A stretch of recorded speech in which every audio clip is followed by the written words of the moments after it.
As we've walked through Holy Week, we keep hearing this phrase that Jesus died and rose again. And we baptized 2 men last night.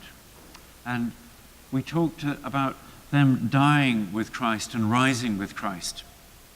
And you hear a lot about it at Easter, but nobody really tells you very much about what being part of the ongoingness of Christ, where dying and rising isn't just about what happens when you breathe your last breath, but is actually something that's always true about Jesus. And when you hear the stories of Jesus, it's like looking at a core sample that's been drilled out of the side of a tree, and you get this narrative. But everything that you see there runs all the way up and down the tree. It's eternally true of God. So there's something about death and resurrection. And I want to tell you the story of Mary's resurrection. As the gospel began, Mary was consumed by grief, eaten by it, exhausted by it, cold by it, numbed and confused.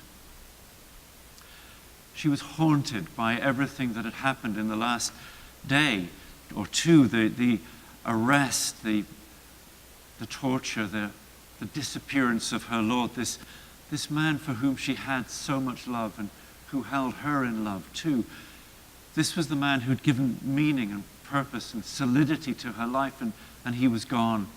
And his friends and disciples, the whole company, were hiding, and she had no energy to talk to anyone. She had no knowledge of what she should do next. She was lost and in tremendous pain. And not knowing what else to do, she made her way hopelessly to the place where Jesus' body had been left. It was a tomb cut into the side of a rock, like a small cave. It was quite an expensive thing. Most ordinary people wouldn't have that. But someone had given it for Jesus to rest in. And they'd put a great stone, a huge boulder had been pushed up against it. And she thought, at least I can be close to what's left of him. At least I can be near him. Perhaps I can sit on the ground and just lean against that stone and weep, and something will be, I don't know what, something will make sense. And so she made her way there in the darkness of the night, alone in a silent city where everyone seemed exhausted by the day before's events. And coming into that place, into that little quiet area without houses, walking towards the tomb, she suddenly saw that the stone had been pushed away and the tomb was broken into. And she couldn't believe it.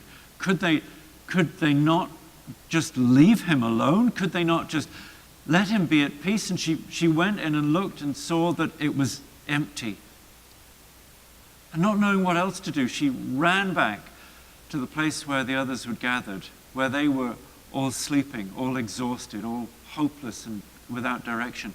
And she said, they've taken the Lord. And Peter and John run, full of angry, masculine energy, wanting to do something. And they run, and she runs as fast as she can behind them, and they get there. And they look in the tomb, they scan it for the body. They're looking, where's the body, where's the body, where's... They look at it and they see that the cloths that Jesus had been so gently wrapped in were just lying in a pile, and another cloth folded up, the one that was over his face and his head, aside. And they looked all around the grounds. They looked behind bushes, and then, realizing there was nothing they could do, they went home. But Mary couldn't go home. She was still just anchored to this place, so distressed, so unsure of what to do. And she knelt or sat on the ground and wept, and then she just had to go to the tomb again and look again. And inside there were men. There were 2 men.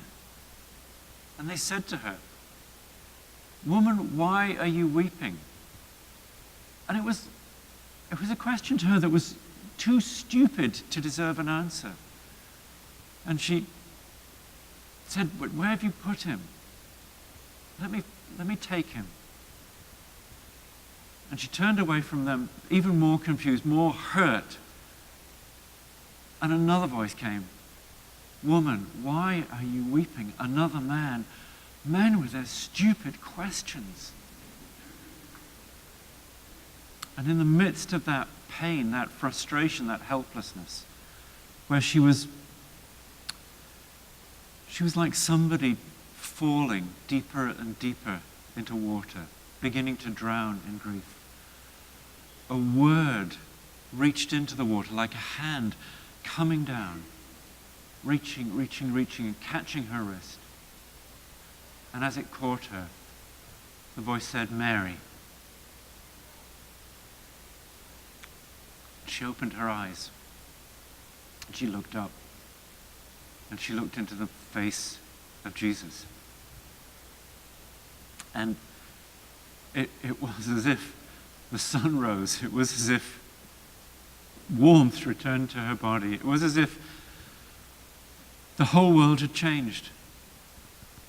Her drowning, her loss of herself, the pain that was evident in every pore and every sinew and every bone, and in her heart that felt like no longer beating, was washed away. And she ran to him and grabbed hold of him. And Jesus said, "Whoa, whoa, let go, you're crushing me.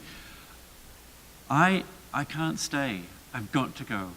I have to go to my Father." Mary backed away, still holding his elbows, just wanting to hang on to him. And he said, "Go tell the others. You'll see me again. Tell them I will see them." And I don't know whether Jesus left or Mary left first. But she ran. She ran with energy she didn't know she had. She ran with feet that seemed to have wings. She ran with delight and joy. She ran like she hadn't run since she was a kid. She ran full pace, helter-skelter. She got to the house where the disciples were. She pushed the doors open with a big bang and woke them up. She didn't care about shutting them behind her. She ran in, and they all sat up, and they were rubbing their groggy eyes, and they were still all miserable and sad and depressed. And she said, "I have seen the Lord." And they looked at this woman with her radiant face and a set of white gleaming teeth that looked like sunrise on their own, and the brightness in her eyes. And they saw that she was alive again. And it was the first vision of the resurrection. Amen.